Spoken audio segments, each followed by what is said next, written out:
Hello guys, good morning. Mag-harvest lang ako ng talong guys. Ilalagay ko sa paksiw na bangus. And guys, ang daming bulaklak niya guys. So ayan oh.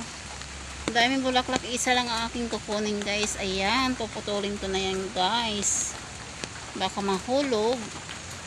Putulin ko siya guys ng ano. Ayun na guys. Nakuha ko na. Saan na yun? Nahulog na siya. Napunta. Maulan ang panahon guys. Ito na siya guys. Ayan na. Ang laki. Ayan guys. Maulan dito sa amin. Ito. Ayan. Ang mga puno. Ayan guys. Kita nyo yung bintana. Ayan guys. Ito yung mga kasamahan ng talong.